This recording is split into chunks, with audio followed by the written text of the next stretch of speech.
What are the best ways to sell a business? A lot of times business owners have spent their whole life building a business, but they haven't thought a lot about selling a business and what their options are for selling a business. So their first response is usually to look at, could I sell it to one of my employees, or could I pass it down to a family member like a daughter or son?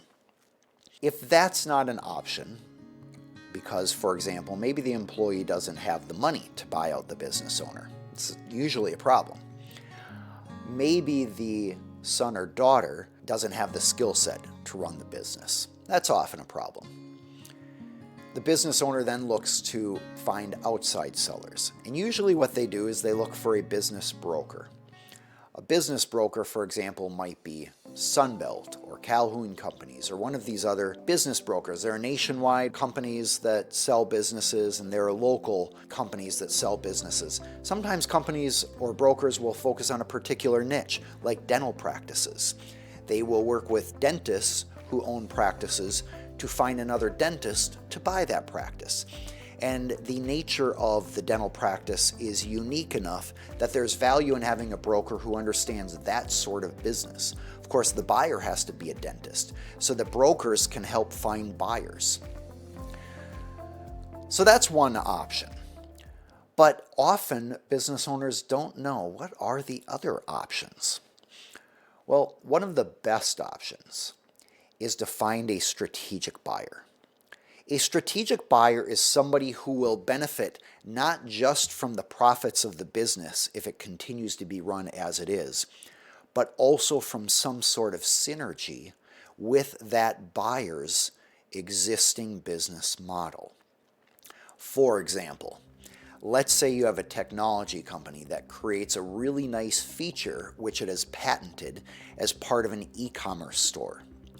If Amazon were to buy that company, they wouldn't necessarily just be concerned about how much money can that company keep making using its existing business model. Amazon might want to use that technology for its entire e-commerce platform. There's an example of where the synergy, because of Amazon's business model, produces far more value to Amazon than just the profits of the company they acquired. So often when you are selling your business to a third party, you're going to be paid on a multiple of EBITDA. In other words, you are going to be paid number of years, so say 3 years times, that's the multiple, 3, times EBITDA. EBITDA is essentially a way of formulating the profits of the company. And so sometimes when selling a company, you will look at 3 years of profits as the sale price. But if it's a riskier company that may not last a long time, maybe you would do 1 year of profits as the purchase price for the company. Or if it's a company that's going to be around for many, many years, like a utility company, you might say 15 years of profits is what a buyer would pay for that company. What I usually see is somewhere between 2 and 7 years of profits for most companies. For example, a manufacturing company might be 5 years or 7 years, especially if they have some intellectual property like patents. So if you sell to a strategic buyer, you are going to get much more than the usual calculation of profits times a certain number of years, because the strategic buyer can benefit much more from that acquisition. So a strategic buyer is one of the best options. Another creative option that isn't considered much is setting up an ESOP. An ESOP is an employee stock option plan. It allows you to sell some or all of your company to your employees. Most people don't understand how this works, and so I'll summarize it really quickly. The company, which we assume has some financial stability and some forecasts that are profitable, can take those financial reports to a bank and say, hey bank, we would like to borrow against this so that the employees can buy some of the stock of the company. Let's say the employees buy 49% of the company, so that you as an owner might remain 51% owner. That's one way to do it. Another way is you give the employees majority ownership, but perhaps you reserve a seat on the board or a controlling role on the board so that you are still able to control the company even though you give up most of the profits. So hypothetically, let's say you give up 60% of the shares of the company to the employees. This would go into typically a trust, and you would have a committee or trustees who manage that. And in exchange for the employees buying these shares from you, let's say you get $1 million. But the employees don't have that million. So where does that million come from? It comes from the bank. So the bank loans the money to the trust and the company, which guarantee repayment. And these shares are often collateral for that debt. And that allows the owner to take some money off the table, if you will. So that is one way owners can get money out of their business by selling a portion of it.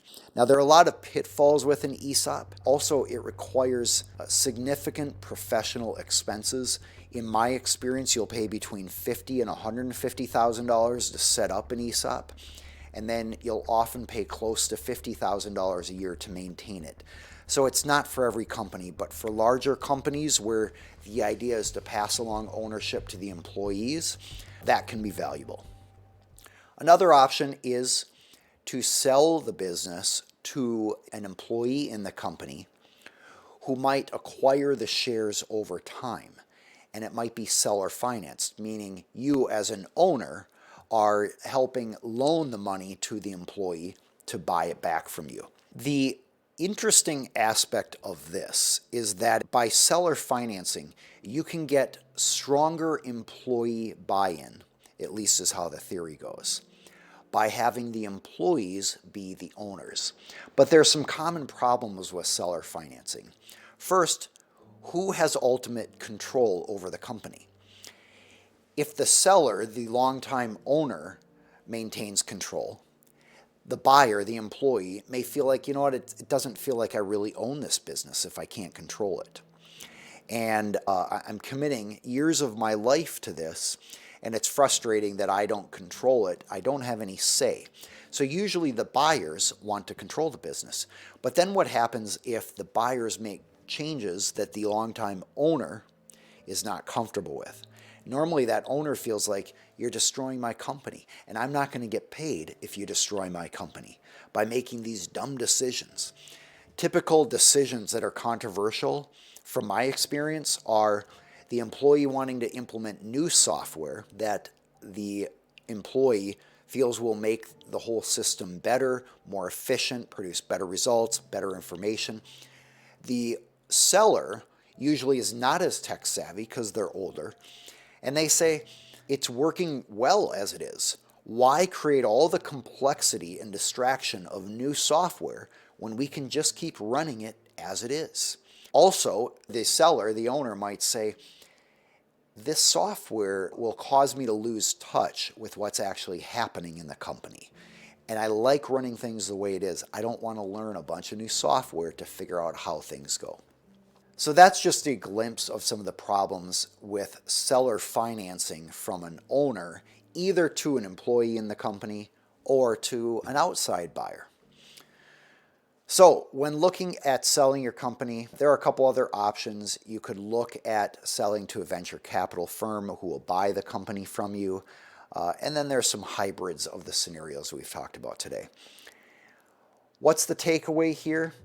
Really, the takeaway is to figure out what is the best option for you when selling your company, and how can you get the most money from the company, while also keep in mind you want some assurances of actually getting paid, because a promise of a lot of money that you never actually get paid is worse than a more reliable payment that you can bank on or that you can put in your pocket. If you had any questions that didn't get answered, or if you are watching a recording of this, feel free to put your questions in the comments section below. I'd be happy to answer them. If you would like exclusive online educational content for founders and business owners, you can get that at aaronhall.com/free.